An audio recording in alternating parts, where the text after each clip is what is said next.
also tried to teach them that they are always part of a team. Whether it was their football team, whether it was their soccer team, whether it was their drama team, whether it was their co-workers that they work with at their place of employment, on your job, whether it was your family in your home, or yes, whether it was your church, that they are all part of a team. And I've always taught them what I was taught when I played sports, that there is no I in team. And I was also taught, they gave us actually a shirt in football one year, Brother Clester, that had the letters for the word team down the side, T-E-A-M. And they told us that team stood for together each accomplishes more. And I tried to instill that in my kids for a whole life lesson. In everything that you do, you're always part of a team. It's a good philosophy to live by.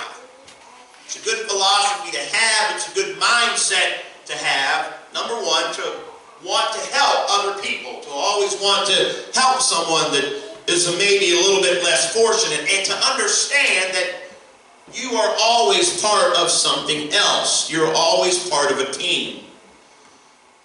However, many times, our desire to want to help others often leads us to believing that we are the fixers of the world's problems.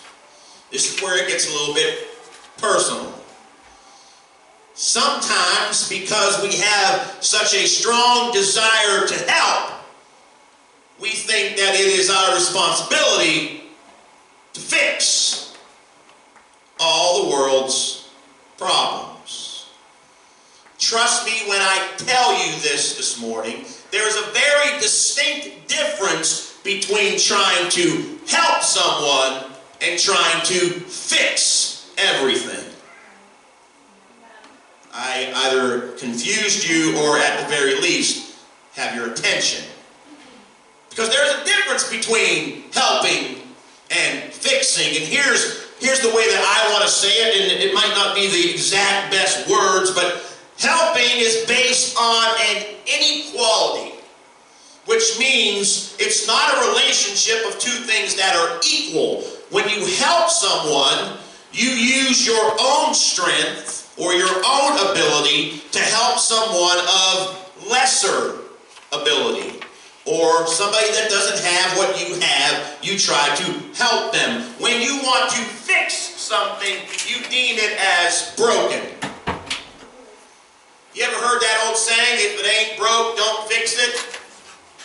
So if you say something needs fixed, you are thereby saying that it is broken, or it would need fixed.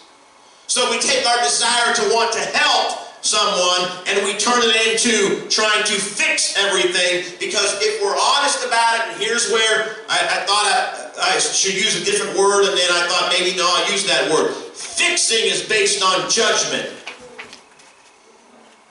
You determine that something needs fixed.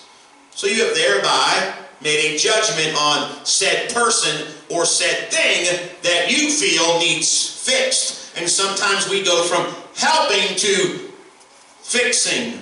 When you help someone, you see them as weak. When you want to fix someone, you see them as broken. Do you understand the difference? And sometimes we have such a strong desire to help that we think we have to fix everything. Many times I've heard people say phrases like this: what can I do to help? Or how can I do something for the church? Or I've even heard people say, I feel like I don't do anything. Now please don't misunderstand Pastor this morning. We need people that want to do something. And I'm emphasizing the word want for a reason. We need people that want to do something.